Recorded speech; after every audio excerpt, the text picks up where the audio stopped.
warahmatullahi wabarakatuh. Halo semuanya, perkenalkan, nama saya Ade Putri. Saya mahasiswa Ilmu Komunikasi semester 2 dari Universitas Islam Syekh Yusuf dengan NIM 2101030045. Di sini saya ingin membahas mengenai pro dan kontra mengenai penghapusannya jurusan IPA IPS di kalangan SMA. Isu yang menuai pro dan kontra masyarakat terkait dunia pendidikan di Indonesia baru-baru ini menjadi perhatian publik. Dari berita yang beredar dikatakan bahwa Kemendikbud akan segera menghapus jurusan di bangku SMA. Di antaranya adalah jurusan IPA, IPS, Bahasa pada kurikulum prototipe 2022 mendatang. Kurikulum prototipe sendiri adalah merupakan kurikulum pilihan yang dapat mulai diberlakukan dengan batasan tertentu oleh sekolah-sekolah di tahun ajaran 2022-2023. Terkait penjurusan, pada kurikulum prototipe ini, siswa tidak diwajibkan untuk memilih jurusan, namun para siswa ini diwajibkan untuk memilih mata pelajaran wajib sesuai dengan ketentuannya. Di antaranya adalah pendidikan agama, kemudian bahasa Inggris, bahasa Indonesia. Siswa juga dapat mengambil mata pelajaran yang diminati, dan itu boleh dicampur antara pelajaran IPA, IPS maupun bahasa. Sehingga dengan adanya pemberlakuan kurikulum prototipe ini sendiri, para siswa ini bisa lebih mengasah kemampuannya mereka sendiri sesuai dengan jurusan atau minat yang mereka pilih sendiri. Sehingga para siswa dan siswa ini bisa lebih memfokuskan diri mereka untuk mengasah kemampuannya mereka sendiri. Dengan adanya pemberitaan serta keputusan mengenai kurikulum ini juga tentunya mendapat beragam respon dari masyarakat. Masyarakat ada yang berada di pihak pro serta ada yang di pihak kontra.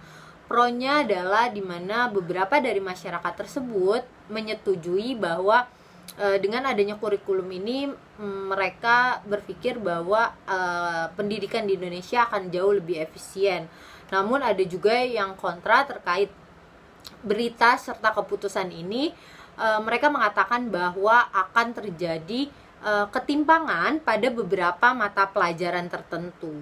Oke, kemudian menurut pendapat saya sendiri adalah adanya jurusan IPA dan IPS ini sudah cukup bagus, walaupun dengan segala kekurangannya, termasuk nggak lengkapnya fasilitas dan SDM-nya untuk mendukung minat serta bakat dan keterampilan siswanya itu sendiri.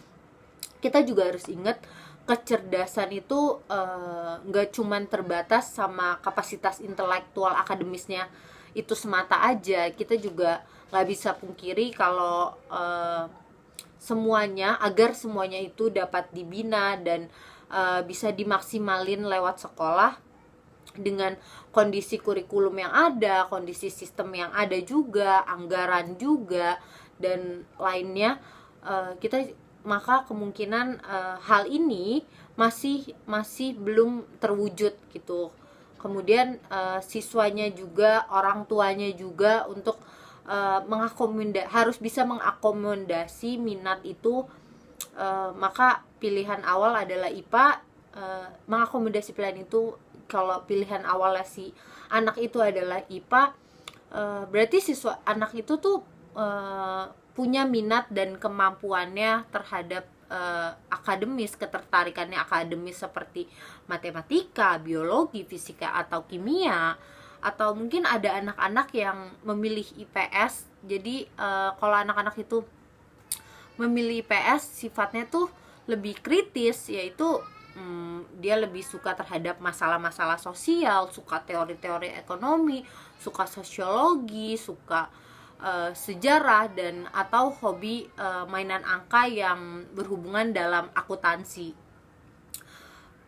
Tentu itu semua seharusnya bisa berkesinambungan ya, bisa seimbang. Maksudnya adalah mau IPA atau IPS gitu yang dibawa sampai kuliah nanti tuh bukan sekedar gengsi anak IPA-nya, anak IPS-nya, tapi hal itu berlaku untuk semua jurusan gitu. Jadi yang di kuliah tuh nanti yang dibawa ya pasti materinya, bukan gengsi dari anak IPA atau anak IPS-nya.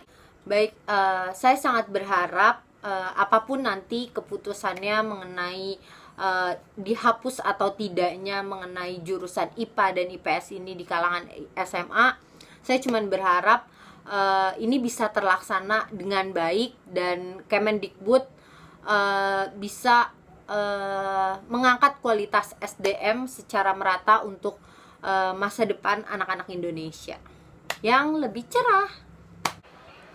Sekian penjelasan mengenai pro dan kontra yang sedang terjadi di kalangan masyarakat mengenai penghapusannya jurusan IPA dan IPS di bangku SMA. Kurang lebihnya mohon maaf. Wassalamualaikum warahmatullahi wabarakatuh.